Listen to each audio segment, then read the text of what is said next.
X factor of bringing in Faker. That's a big deal. You change something up here. They're still going to ban LeBlanc though, so they don't want to risk. I don't know if they're afraid of a first pick from EDG. That is weird. But I'm really looking at the pick and ban phase because I feel like EDG has gotten like every single pick they wanted in the last few games. The Annie, the Maokai as well to shut down this. I'm not going to call it one-dimensional comp from SK Telecom, but these AD carry build-up compositions that you could just shut down with a big tank like Maokai. So we're going to have to see what they change in the pick and ban phase. Whoa. Okay, so what are we setting up here for first pick if you're EDG? Because RekSai is banned as well. Kalista, Urgot. To me, this is a Maokai first pick. Yeah, we were thinking about first pick Maokai. There's also, depending on the jungle ban, you can force something like Nunu of RekSai and... That could be the other one, but both junglers have shown Gragas already. Well, this would be a Gragas ban. The Jinx ban I like. That still leaves Maokai, Annie, Nunu or Gragas are split. Hecarim is open. Ooh. They should go for Maokai though. Yeah. Because MaRin, it's a denial pick more than it is. They can still pull off home guard TPs with Hecarim or Maokai, but this gives them tank line and team fighting and a denial pick. And SKT, so unless they want to play a more early game focus where they want to have some ganking power, then they can go for Gragas. But if they want to start really playing around these dragons, which is what they have done so well, which is what they did against Fnatic in Game 5 where they took the Nunu, they have to take it here, then otherwise Clearlove should lock it in for himself if you want to play the same style. Sejuani is also open for him, so Clearlove has plenty of picks left. And with all these bans here, still surprised about the LeBlanc ban. I would at least try and trade it then and say, if you want to take LeBlanc first pick, we get the Maokai at least for ourselves. Definitely playing the steal away game right now. Waiting for the last pick. Maybe a Rumble, maybe a Hecarim. They don't really need to choose the top laner here since they already see one, but they do anyways to not really show too much. Annie's open as well on the side of EDG, but you were saying it for SKT there. Yes, I would like SKT to pick it. We've seen Wolf play it. He's good on engaged supports like Annie. You're giving power picks. Why You're not? giving EDG everything. Yep. Everything they wanted from before. They have close to the same setup with they lock in a Nunu, and then we'll have to choose a different AD carry because Jinx is banned away. But problem for Gnar as well is if you put him in situations where you can force team fights, then you play around his Mega Gnar, and when he's sitting in mini Gnar dancing around a Dragon in his lane, then you have that Annie hard engage coming in to force the fight when he's not ready. SKT has to decide the direction of their composition in these next picks. Alistar would be great to try and push back all the initiation from EDG, but it's still so much of what EDG really wants in this one. Would they? Okay. This is a matchup. It's a matchup pick. They've already locked in an early Azir. It's not a for sure matchup when later on in the game a Kassadin can crush an Azir. Yeah. It's one of Pawn's favorite champions. Faker Kassadin. Basically pre-level 6, it is locked in. Okay, we're taking chances now. Woo. We're subbing in Faker, we pick him that Cassadin, we now rely on him being able to snowball early game. Pre-level 6, he's not going to do a whole lot. Azir is going to push him into his tower, but at level 6, he can start jumping towards the Azir pick, and that's where it can become a bit annoying. And of course, late game, you have all that insane mobility where you can really start dancing around and always get into the backline of EDG. If they take this one, it's going to be a Camp Faker. Well, Clearlove's Lee Sin was legendary during the regular season in the LPL. A lot of people were saying Edward Gaming got hurt by the Cinderhulk patch because he couldn't play Lee Sin anymore, and Pawn was having less success on his assassins. And it's been in this tournament as well that Clearlove has shown more strength on the tank junglers and Pawn more strength on the consistent damage dealers.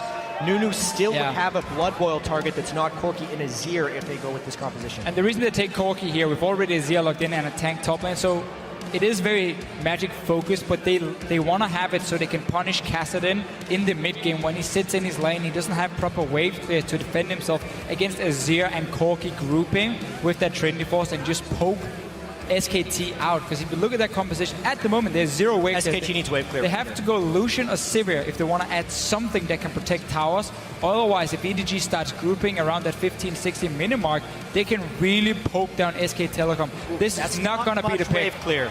Wow. This is such a risk. It's a huge risk here from SK Telecom. If EDG gets a little bit ahead early, if Clearlove can pull off some nice jungle invades, the wave clear just isn't there. the turret-taking potential of Azir, as well as flank teleports from Koro, could just snowball this game out of control. Yeah, now the thing for SKT, what they do have is this Kassadin late game. Corki is going to fall off. It's very magic heavy for EDG, so it's easy for SK Telecom to itemize against it, except for the fact that Kassadin normally doesn't go for Athenes before like third item, so it comes very late. But late game, it's going to be all about Kassadin. Can he get to the backline and kill them? Otherwise, that's it. And the last thing I have to mention about SKT's comp is the disengage. Every single person on that team has a way out of a team fight, and that's something that could be crucial because EDG has been nothing but killing. But that's a problem when you're against someone who's going to outpoke you completely. You're not looking to run away. You're looking to stop them from hitting you in the face in long range and kill them instantly. Well, here we go, gentlemen. EDG has pushed the mid-season Invitational Finals to game point against SKT. We are about to get on the Rift. Everybody here in the Donald L. Tucker Civic Center is ready for this game to happen. A lot of people thought it would be 3 in favor of SKT with the strength they came into this tournament with. A lot of people wanted 5, and SKT now have that chance with picks locked in. Head over to Twitter and use the hashtag EDGWin or the hashtag SKTWin and get your votes out onto social media. We saw that vote getting a lot closer as EDG is on a tear right now. 2-game streak, looking for 3 in a row to take down SKT. So for SK Telecom here, they need fantastic laning phase to make sure EDG cannot group up early and start pushing down these towers here. Ezreal and Alistar is one of the most boring lanes in the game to play because all you do is sit back and you just farm. You have a heal on the Alistar, you have the long range poke from the Ezreal. You don't really look to do a whole lot before you hit level 6, and there you can start looking for all-ins. Slow play again in the early game. Definitely much more measured here as EDG comes in. Once they find the lanes they want, then again, they go kind of crazy. Well, it was such an interesting start in the last game because they went for these defensive openings with defensive line wards, and then around 1 minute 15 seconds, the AD carrying support recalled back to do a delayed lane swap. But the thing with EDG is they're so strong in the lanes as well. It's been such a tremendously entertaining series to this point, and this time SKT, as we've said, have taken that giant risk that needs a lane phase victory. We really have to put most attention into the jungle pathing of Bengi and Clearlove here, and where do they try and get their first gank off? Because if Bengi doesn't get something going early and Clearlove gets up to his sightstone quickly and starts controlling the map with wards, SKT is going to be in a lot of trouble. Again, you guys were mentioning junglers starting at camps now for the faster level 2 gank. Looks like we'll get Clearlove his red right quick. The top side will be pretty focused on the Krug, so different start for the junglers here as we get game 4 underway. So once again, no deep wards coming in. EDG here wants to spot the lane swap. They see Bang. He's trying to group up the minions in the top lane now and get a freeze going for himself. They should just go straight to the enemy blue buff, at least warded here from Meiko, so you have vision on where SKT decided to start with their own jungle. So both junglers starting on the strong side with the AD carries, and then now looking simply to trade blue buffs with each other. Good read on that by Meiko as well, knowing he can safely get a ward quite deep into the jungle, and this will be Clearlove making sure that happens. Going to happen on the top side as well, mirrored here for SKT. That means it's going to leave Faker and Pawn to their own divide here in the mid lane for a while. The big thing that happens when you split sides of the map right here is mid lane can become a very dangerous battlefield depending on whether or not the top laners abandon ship, which both of them are in jungling. It's the mid laner who ends up getting the brunt of this aggro. That could be one of the reasons for SKT freezing the top wave here. They want to make sure Bengi can go mid lane, doesn't have to sit and potentially dive if someone like Koro shows up in the lane, and therefore try and get a few early kills on early advantage for this Kassadin, who is going to be pushed down. Azir is in full control of the lane the first few levels, but you can see how EDG, they're ready for this one. They're around the mid lane as well. 3 guys potentially coming for a gank. They want to start this one off right. Easily could have lost somebody there, but they figured they had the pressure, and they're going to still start being aggressive. They have to go bottom lane now because they didn't get a freeze due to them pulling for the Nunu. So by them moving down to Tribush, what they want to do now is make sure SKT can't make it to tower, at least while the minions are still alive. And they basically do it because by them backing away, most of the minion wave is already gone. They probably feel happy enough saying, okay, TP came down late because he couldn't see where we were. If we can sneak a dragon now in time, it's not the easiest dragon. They are very low level, and there's not like SKT doesn't have the people here. They have the speed shrine, but there are a few people in SKT that dragon resetting. Stopped at 1600. Smite is not up for Bengi as he comes in here. This might be the fight focus for SKT. He flashes off the wall. Deft, his level 3, flashes for the vision as well. First blood for Deft on his Corki. MaRin hits Gnar, hops out of that one, and EDG again pick up first blood.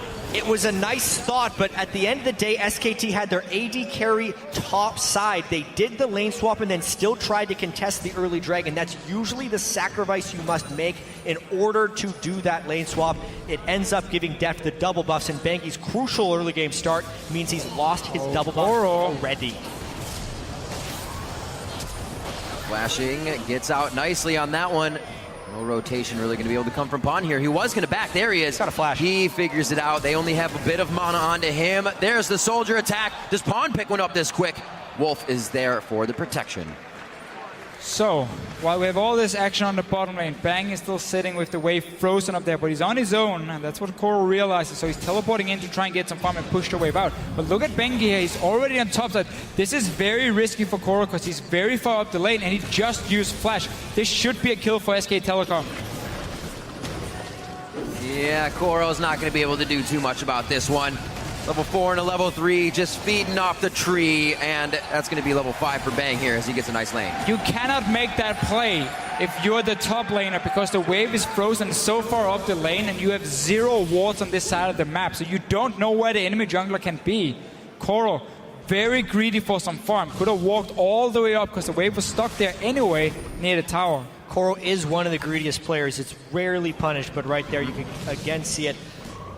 This is the farthest Koro has been behind in a game. No kills or assists, as well as denied farm, and still just level 3. It's going to be kind of difficult for the Maokai to pick up farm in this matchup, which could prove fairly critical as they look to take turrets. Luckily for him, MaRin didn't manage to get anything himself because he walked bottom lane, got a few minutes, and then he had to try and stop this dragon here, so he didn't really get to sit and pick up a whole lot. Only got boots, so for now it is even.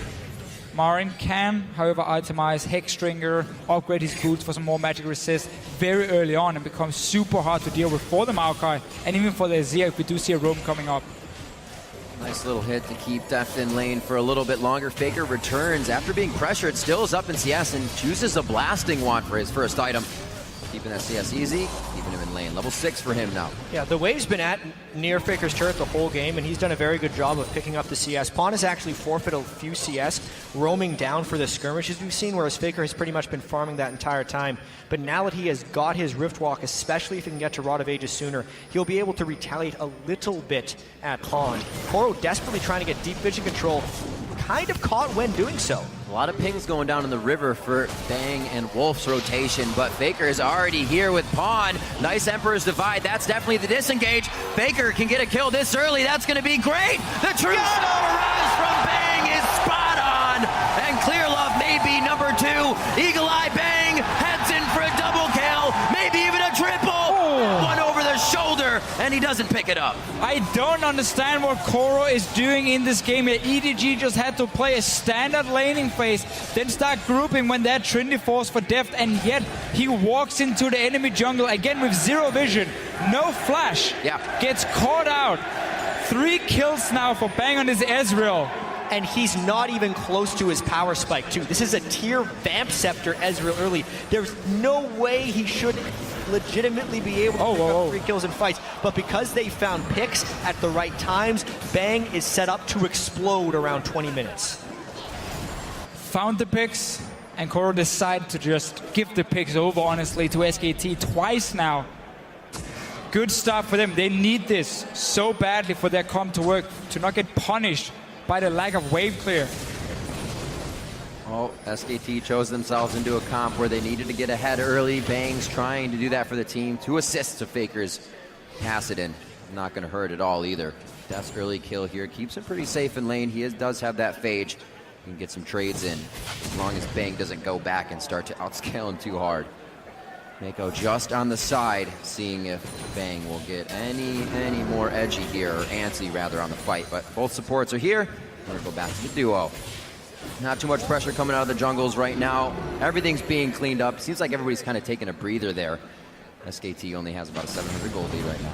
But it's so important that they have that 700 gold lead because it limits the amount that EDG can push and poke them as long as SKT has threat while they're outside their turrets, as well as Bang with that early tier and the 3 kills to soon turn into some combat stats. He's not getting mercilessly pushed in by the Corki Annie lane. Also because of all the roaming, Meiko was only level 3, which means he can't provide that much threat in a 2v2 now that they're actually in standard lanes. SKT have been able to also set up a few of their classic pink wards around. You saw one with Faker moving to this blue buff, meaning he can move around fairly safely. And if SKT or so EDG starts a fight down towards his bottom lane, they should expect the Kassadin to come down for him, unless of course the Azir is still sitting there pushing. But now both mid laners have roaming potential. Typically though, the Azir want to try and push the tower instead and just put as much damage on it as possible. Chip it away slowly, make it easy for the AD to come in later. Whoa, Deft realizes the mana pool of Bang. Goes in hard, oh, gets the flash for the summoner heal, but Deft also has to use his. This means Wolf's coming in. You already have Bengi just by Dragon. He body slams over the wall. The teleport by Koro is actually canceled for pressure, but he probably wishes he came down now because Bengi's on site. Wolf's gonna be able to get the pulverize on the Meiko. The headbutt back first to make sure they solidify the kill here, and I think they're gonna go ahead and give it over to Bengi with the little body slam. EDG, for some reason, feel like they have to make plays in the early game. Deft flashing in after Bang just popped his heals. The rocket didn't even hit him. SK Telecom quickly to respond here. Gets the kill, starts a dragon because Nunu was on the top side. They're getting everything they want in this early game. Well, that percentage of first dragon goes up now for SKT. They have turned it on in game 4 when it matters. Faker has not been doing too much other than holding down mid and making sure Pawn isn't getting too much of anywhere, which I guess is a lot considering Pawn was going off by this time before. Yeah, and there's 2,300 gold on Bang, so he's still powering up. Look at MaRin! MaRin sweeps Koro right under the rug as they try to do-si-do in the top lane. MaRin bouncing back in this one, but it's all because of the early game and the lane swapping. Koro behind, and he's not playing as such. He's still posturing like he's this monstrous Maokai, but he clearly is not in this one. And SKT is taking this early game by storm. I don't know if it's Faker being subbing in or anything, but this is a completely different game suddenly. Absolutely. EDG just Faker has sat at his turret for the majority of but I just don't know what it is. I mean, obviously it's not about Faker's performance at the moment because all he's doing on a Cassadin, funny enough, is sitting and farming. There's not really anything else for him to do at this point. But he is keeping Pawn farming as well. Pawn would have been roaming, getting a few kills by now. They also focused their first kills onto Faker, double turret dive, and didn't get anything, whereas EDG would have already been a few kills up the past games. And this whole setup, if it continues like this, means that Faker, give him about 15-20 minutes, is going to start going completely crazy in team fights. And it becomes tough for EDG suddenly to win it when you have also this Corki who's going to fall off in terms of the damage, and the focus will be on the Azir.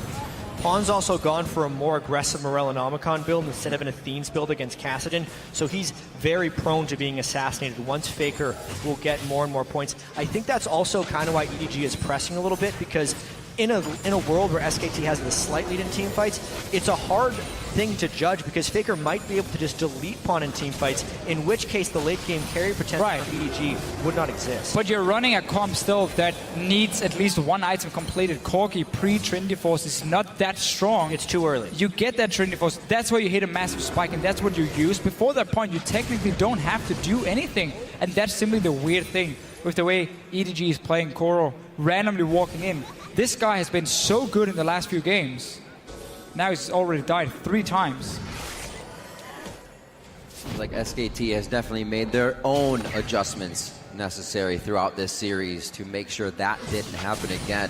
EDG, we've been saying this, they've been getting comfort picks. Still have them in this game on Meiko's Annie, Clearlove's Nunu, and Koro's Maokai, but just a different aura here coming out of SKT, whether it be Faker or just the 4th game pressure of game point here from EDG. Really making them change. Or of Faker. Teammates have 20% more skill and enemies make mistakes. It's global. Definitely a global aura there. 1,000 gold lead here for SKT. It's been growing slowly, but they are able to make inches into miles very fast if they get the room. Looks like towards the bottom lane here for EDG. No pressure from SKT as they know it would be too dangerous.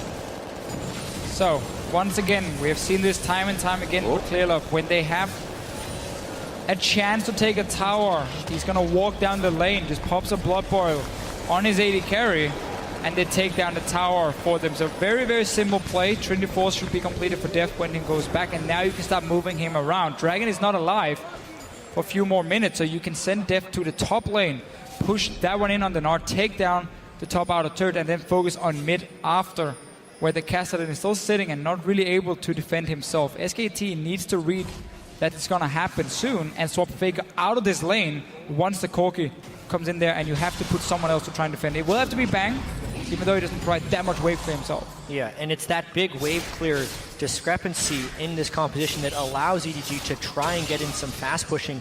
Once Deft goes back for that Trinity Force, they'll have pretty good power in their lanes when they group up, and they need to try and out-rotate. Even if they end up trading a few turrets, EDG should be able to come out ahead on these trades because of their ability to clear waves. Pawn already with the mid lane pushed up. The question is, Deft needs to run either top lane or mid lane and keep this up. Instead, he's going bottom lane to match. Rod of Ages now stacking up for Faker. He's got 2 on that. Manamune, 340 of 750 right now for Bang as he finishes that to get it built up a little bit quicker. The spike for SKT still a bit away here. But they've been making the moves to make it 5-1 now. That score very reminiscent of what EDG would have by now. Step 1 is, of course, delaying your outer turrets going down. The first one about a minute ago. Deft hasn't moved out of his lane yet. He's still in there trying to push it back before he moves over. Dragon is obviously spawning as well. That's why he doesn't want to go top lane at the moment. Want to be around it. SKT got the first one. And we can just see MaRin already. Man. Stacking going to be a flash Alistar. Let's see. I don't know. Clearlove, somebody just pinged him out. Pawn should definitely know this is going to happen. Top lane fight's going down as well. Won't get to teleport out of these guys. Doesn't look like MaRin has enough of that Gnar bar just yet, but he'll still get a few attacks as mid is still about to party here. Back and forth. It doesn't look like anybody's going to go for the full engage, though. Oh, I lied. Faker wrist walks right out of the Emperor's device. They're mainly trying to push down this turret, though. How much damage can they get onto Faker before this push? And they're going to maybe force this game right here. True Shot Barrage should come through to clear this shortly. Triforce is finished. Nice. There's the True Shot Barrage. Pawn shifting sands to the outside to make sure he is safe. Deft way too far forward with the exhaust on him. Ignite still ticking. Deft goes down, and the team has to retreat. That's the kill threat that SKT needs to be able to bring in order to win this game. There's a window here that EDG has to try and push down the turrets before SKT's aggression can take them down. That's a big loss for them, the fact that Faker could pick up that kill and stop the push in its tracks. Saw the move, though, from them sending Corki mid lane to push on this Kassadin. Backfired for EDG. Will get at least, got some damage on the tower. Dragon is alive. Yeah. For SKT if they want to go down and try and force it, but up in this top lane, still going at it. MaRin, he's winning the lane obviously. No also care because in the world. he can simply just stack magic resist against the comp from EDG and against the Maokai, so he's very strong at this point, despite not even completing a full item. A much different matchup for Koro now, not being able to adapt quickly once he's down. He has been ahead.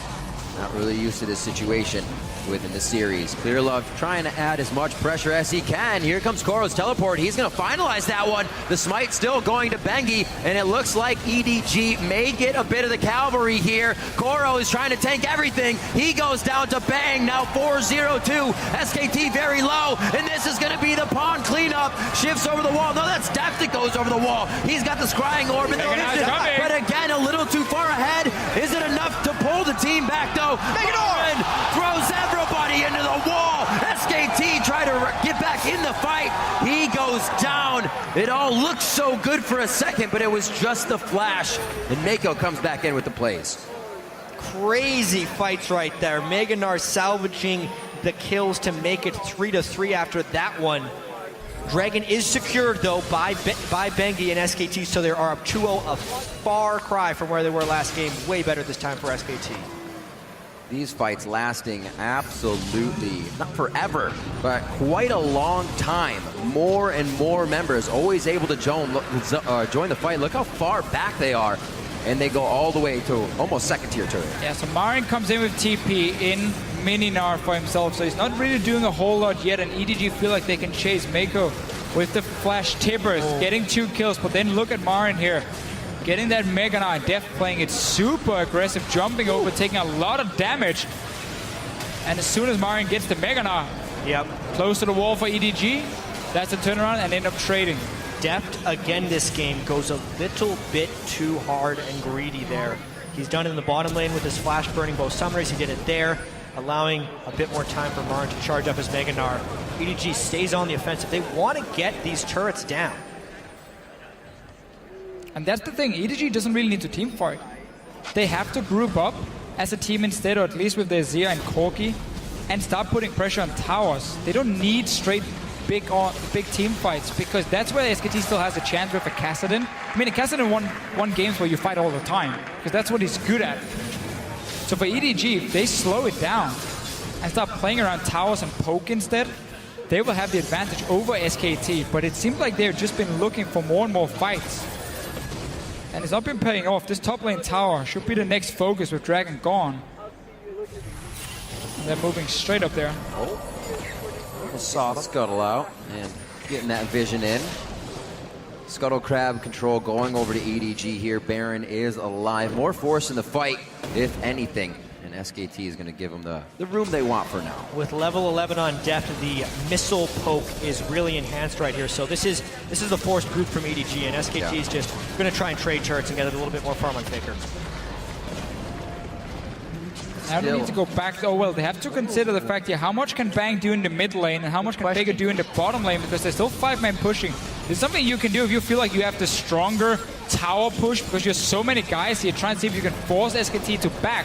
How many towers can they get? Bang is in the mid lane pushing in. Faker is far away from the bot lane tower though. They almost have to react to this. SKT is going to be able to defend much, much more. And I think it's going to be another one. Not a huge minion wave coming in for Faker. Can MaRin stop some recalls here? Good damage on that turret to prep it for later. They're going to try and get 3 for 2. Depends how much Faker can get. It's already been a 2 for 2 turret trade. SKT had the minion waves prepped for when EDG went for that 2-man push. And that's a huge win there for SKT. We were watching some of the games EDG played in the LPL finals. Whenever they stopped running these comps that had to just dive straight onto the enemy backline in these big team fights, they seem to struggle quite a bit. They're doing the same now here with so much poke. Koro taking a lot of damage down here. Just straight up greed farming right there from Koro. They just lost both their inner turrets. They had spent the last minute and a half on the top side of the map, so therefore there was no ward coverage and no confirmation that SKT had left. He was just trying to pick up the farm. If he waits 10 seconds, it comes to his turret anyway and he gets it for free. But he goes out with his impatience and picks up his 5th death of the game. SKT now with all the time in the world to set up wards. They have 2 lanes pushed all the way to the base of EDG. Definitely a different game here. 1-0-6 for Faker. Bang has been flying off to handle this game. 5-1-2, and you cannot forget about MaRin in the top lane. With a little bit of help, they have finally shut down Koro in this series, and it's hard to see EDG have an impact now as they cannot go in. It seems like the composition is working against them if they can't continuously dive. They've simply not been able to properly use the poke and the siege they do have. They don't prepare minion waves, they don't look at where SKT is positioned, and they take early fights where they don't have to. So EDG has not been playing the comp. SKT, full credit to them for taking advantage of it, getting all these kills here. And you have a very fit AD carry, and you have your Kassadin already hitting his 2 spike item now. That's the big one. I wonder if Faker is going to go with Athene's next. He's not running any cooldown reduction, which you normally do in that build, because it's about stacking as many Rift Walks as possible, getting off as many as you can in the fight. Then you go out of mana, but because you have Athene's and so on, you get a lot of mana back on kills and assist, and you use that to kind of like get a reset. But because he's not running cooldown reduction, we might see him just go for a different kind of build. Slow pokes back and forth. EDG definitely keeping their distance. We're going to see Koro to the top lane. Teleport is available for both of those laners. See if that comes into play here. EDG is actually hoping SKT kind of engages. They don't want to step outside their boundaries right now. I also want to point out the importance of the Aegis rush that we've seen by Bengi right here. There's So much magic damage by EDG right here, especially with Corki as their main physical damage dealer, still doing about half magic damage. Aegis, soon to be Locket, the magic resist stacking on MaRin. The efficiency of the itemization SKT can build in this game is making these fights much more difficult. Engaging on a Mega Gnar. Yeah, just about to Gnar out the whole team, side swiping from the bottom as well. He gets Pawn and Meiko. Meiko, can he deliver the Tibbers back into the fight? MaRin trying to dodge out now. Bengi onto Pawn nicely, keeping him far away from doing damage. But Bengi finds himself as the main target now. He will not go down. That's grievous wounds. Now they're onto Clearlove. SKT has managed to get themselves in a good position, but they all have very low HP as they skirt around dying in this fight. Faker starts to pick up kills, goes in Zanya's. That's actually going to be a kill over to Bang, and they won't finalize Meiko out. Faker gets the force pulse double kill. Here comes Koro, though, and he may be able to pick a few up. He's just going to have a dance with Wolf and not be able to provide much. And the last few games, it was SK Telecom who didn't have the damage to take down the tanks of EDG. Now it's the other way around. MaRin and Bengi just jumping in the face of EDG, tanking up everything, buying time for Bang on this Ezreal to poke people low, and then Faker can come in and he can just clean up the kills on this Kassadin. Great team fight for SK Telecom. And they've managed to survive what would have been a weak early game. And we're now getting to that point where their comp really kicks in. Yeah, especially when they can get the Manamune transformed to a Muramana, which will happen in about 50 more stacks. It's not done yet, though. SKT was so low from that last fight that they had to recall, and EDG's trying to sneak it. They may be able to teleport to this one, though. We saw Koro use his, so it is going to be MaRin that's able to make it in. The Narbar's halfway full. Dragon is going to go over to Clearlove. It's something they needed to get those stats in.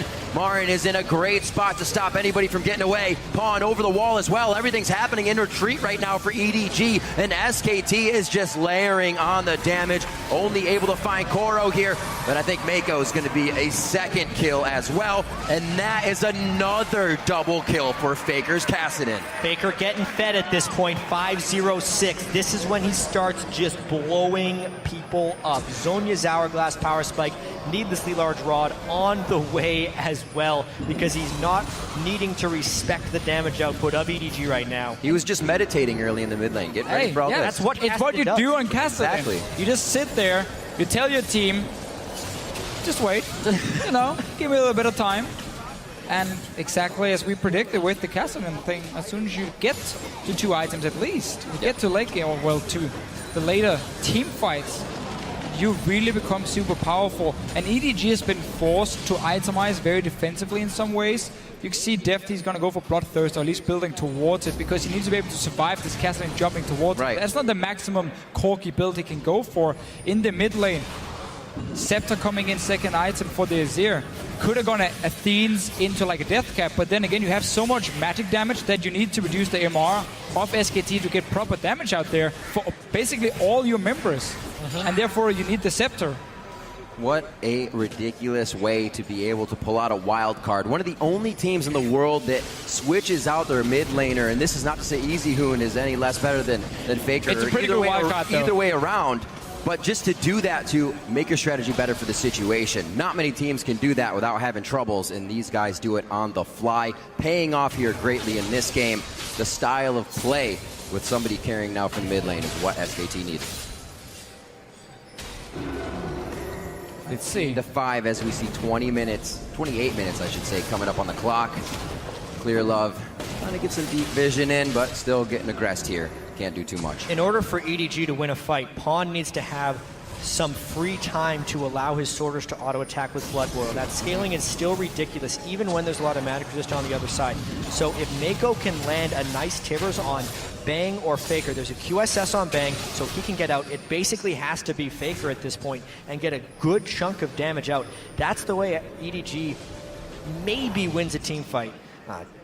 Outside of that, SKT has all the ways to keep re-engaging. And now with SKT being so far ahead, they don't need to necessarily go and try and take down a tower with the Kassadin. No, you play around the Baron now, so you have full control of that river, meaning EDG never gets into a situation where you can have your carry sit safely in the back, because you should have everything warded up, but you have so much mobility on the side, mainly due to this Kassadin, to always get the flank on EDG, especially once you start prepping with pink wards, and that's exactly what they're doing now. Setting up, just missing one ward out here, 2 of them being placed in different places for EDG where you don't normally have a pink spotting them. And that's what they're trying to rely on to get some information on where SKT is. Seeing where the differences are in a bit of the lane CS. This game, MaRin up about 15, but 3-1 and 5 is making him a monster in these fights. Numerous ultimates have set SKT up to clean these fights up. Mainly Faker and Bang in the early game really helped to stop EDG and stave off their early aggression. Carrying this through now to 30 minutes. Getting very tough for EDG to take any of these fights. They just have to watch. Yeah. Luckily, EDG could control that one dragon, but the Baron is what SKT gets to control now. They have such nice pick potential in this jungle. It is also potentially good for EDG if they can trap SKT in a corridor with an Emperor's Divide, but it's unlikely with the way SKT picks their battles for something like that to happen. It's a good hit on Clearlove. From SKT there, playing a little bit of their own poke game, if you will, before the fight starts, and just really giving themselves great. Still the ward outside. Still the ward right next to the small bush where SKT is sending 4 members, so they are spotted. Deft also decides to use his trinket. That's really clever. He scrying orbs them so they're less suspicious of the ward, because otherwise they would have games. Assumed and swept that area. There's also no upgraded sweepers yet on SKT, so in order for them to find that, they'd have to just sweep a really odd area or have a Raptor smite proc from Bengi. About time SKT upgrades their sweepers if they're looking to close this game out. EDG finally putting a little bit pressure back onto SKT. Last time we saw them with a kind of a big run was towards that top lane, and they lost a lot of their turrets. Now trying to put their foot down. They're going to gain back vision on this dragon. But like you said, Jap, they got to have some crazy clears. Actually, that ward already died. So they're good. They put a pink down. Yeah, so EDG using the fact that the minion wave pushing on the bottom side to have SKT go back and clear it out and give up this area here around the Baron. So at least you get to clear a few wards. You buy a little bit more time if you are EDG, but it's not really going to be a whole lot easier for you to fight because of how strong Cassadin will be in the late game. And Faker not going for their themes. Instead, straight to death cap for him. It's been a while since we've fought, so there's 10 summoner spells up in this game right now. This dragon fight could be incredibly huge. It's no longer the Baron they're posturing over, but Scuttle Crab control for EDG. They're actually going to be the ones that try and force this with the teleport in from the backside. They can't find MaRin. He's close to Gnar. Let's see this. Home guard comes in, wears off, so a little bit of that pressure is down. Koro throws down the ultimate. Can they close the gap, though, from the side of EDG? They're still on the back. Pawn is getting time to work those blood-boiled soldiers, but all SKT does is back up slightly, and they are completely now able to zone the fight. Pawn dives in. Emperor's Divide so they can fly towards the back line, and Bengi hits up Deft immediately. He flashes over the wall. A nice fast bomb to take down Bengi, and it looks like Deft trying to skirt around the fight cannot do so. SKT is just able to reposition themselves so fast. This composition can jump, hop, body slam, and rift walk. You just can't get away. And that engage from EDG, sending in your mid laner in the middle of the SK Telecom team here. EDG, all they had to do was keep running back and just poking with soldiers and rockets, try and wear SKT down. Instead, they went all in. And the worst thing is Pawn ate the exhaust as soon as he flew in as well, so the Emperor's Divide wasn't even able to burst. SKT, though, I have to credit them for their ability to disengage. That's the main strength of their composition, the in-out gameplay in team fights. Alistar can headbutt anybody back. Kassadin and Ezreal cannot be stuck on, so when they do find that window to fight, when Pawn finally gets impatient and tries to go all the way in, SKT completely wrecks them. 32-minute Baron going over to SKT here, 20-6. Like I said, this score is just looking like something EDG would put up as SKT starts to turn it on. Yeah, because Koro actually ends up taking more poke than the rest of SKT does right now.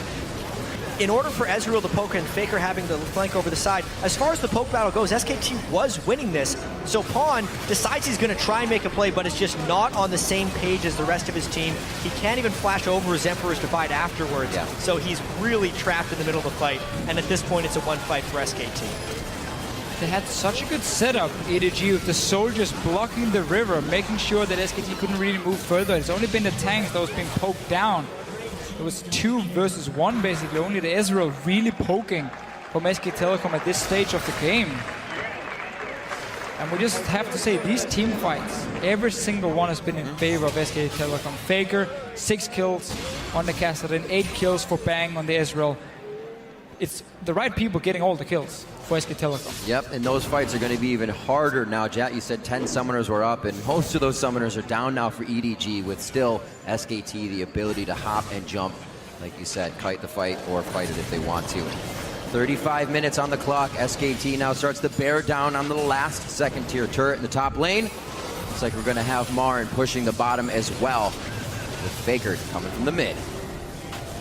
There's still no Void Staff on your AP carry if you're EDG at this point. He has no Last Whisper for your AD carry either, even though that's not even going to be the main item you need because you have already fallen so far off as a Corki. But the fact that your penetration items are so delayed by you trying to buy some more defensive-minded items is a big, big problem. If you look at all the tanky stats for SK Telecom already built up, there's just so little damage for EDG at the moment. Deft is shooting a brick wall when he hits MaRin right now. I'd say another big story in this game is the fact that Koro hasn't been able to force initiations. He's so good and such a critical player in EDG's success. He has fallen behind from minute 1, and every attempt he's made to come back to the game has only put him farther behind. Great split push here from SKT, since EDG, even when they initiate, doesn't have the damage to immediately burst someone, so SKT can support from any front, and now they're chipping away these turrets. This isn't the game we're seeing the Talisman of Ascension on Meiko and the Righteous Glory on Koro. He's going more defensive for himself, Meiko, this time because of how far ahead SKT is. We've already seen a turret go down with MaRin in the face of Koro, so he's not going to be able to stop much in the bottom, and SKT is just whittling away at the turrets as they wait for more minion waves. Now to the mid. This one's already prepped and ready to fall. They are onto the inhibitor turrets. Like I said, MaRin's going to drop one in the top by himself, and it almost calls the whole team over to see if they can take him out. You almost have to fight as EDG. It's just you can't get your mitts on this slippery SKT team, so they pulled so far ahead right here. The instant EDG commits, SKT can jump on the exposed backliners. I love the way SKT is playing patiently here.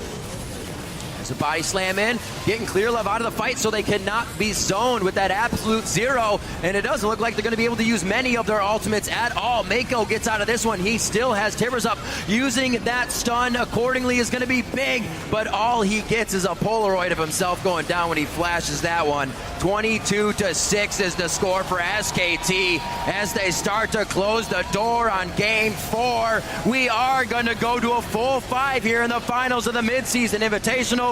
SKT dropping the last Nexus turret. Minimum when minion waves on the way in. It's not going to matter.